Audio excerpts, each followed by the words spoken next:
George lay awake, fixated on the natural impulse to swallow his own saliva. He described a momentary nighttime thought that had spiraled into a psychological claustrophobia, a physical lockdown that tightened every time he tried to sleep. A 35-year-old civil engineer reported a similar paralysis. He suffered from chronic dizziness and a heavy buildup of phlegm in his chest. Doctors found no physical cause. The symptoms were generated by his own thoughts, a cycle of overthinking that left him unable to work. Then there was Sridharan, who had practiced Vipassana meditation for years. He reached a point where he began experiencing out-of-body sensations so disturbing that he felt a frantic urge to run away from his own form in the middle of the night.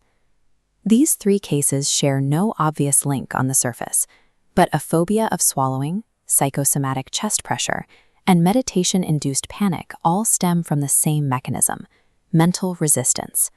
Consider this feedback loop. An uncomfortable sensation arises, and the brain activates a defense response. But pushing back requires intense focus, feeding energy into the original anxiety. The mind interprets this suppression as confirmation of a threat. The cycle accelerates into panic. Treating internal emotional distress like an external enemy to be destroyed is the specific habit that traps us in a war with our own biology. These individuals sought help from Sri Bhagavat Aya, a teacher who upends common wellness trends.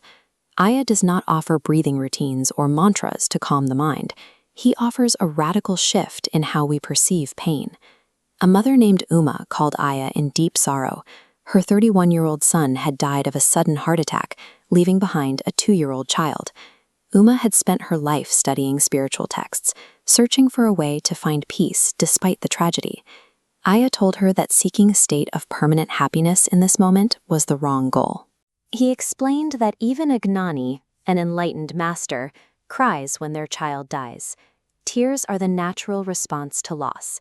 This illustrates a biological rule of the mind. Internal feelings like grief or terror are forces of nature. Aya instructs people to declare the painful emotion as correct. By giving the feeling permission to exist, the mind stops treating the emotion as a threat, and the internal storm eventually settles. Peace arrives when the mind no longer fights the sorrow. Resistance to the pain, not the pain itself, is what prevents the mind from finding its own balance.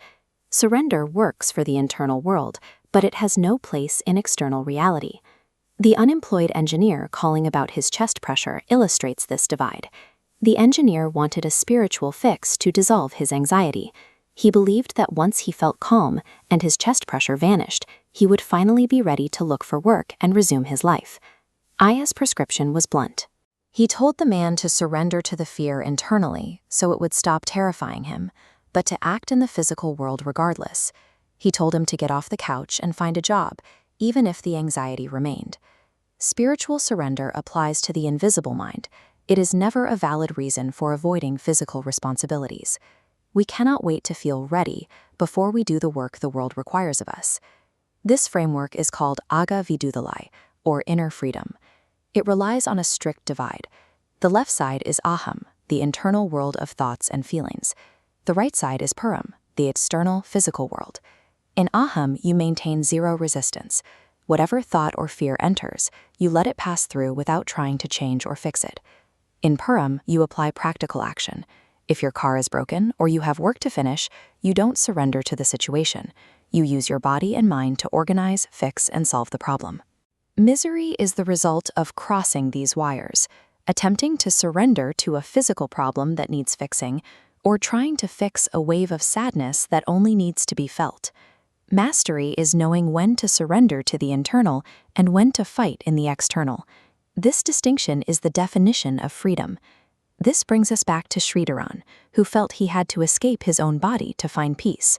Aya told him to stop suppressing the mental disturbance. He explained that nothing in the mind is permanent.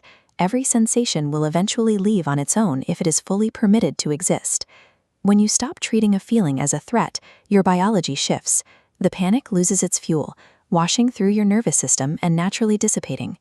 The popular image of enlightenment suggests a person sitting on a mountain, perpetually serene and immune to the pain of the human experience.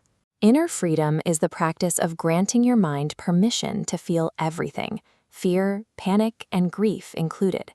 It is the ability to experience these sensations without stepping into the ring to fight them. Once you have granted the mind that permission, you give your body the instruction to do the physical work required of you today. The next time a wave of overwhelming grief or panic hits, declare it correct. Drop your weapons. Stop fighting your own mind and simply get back to work.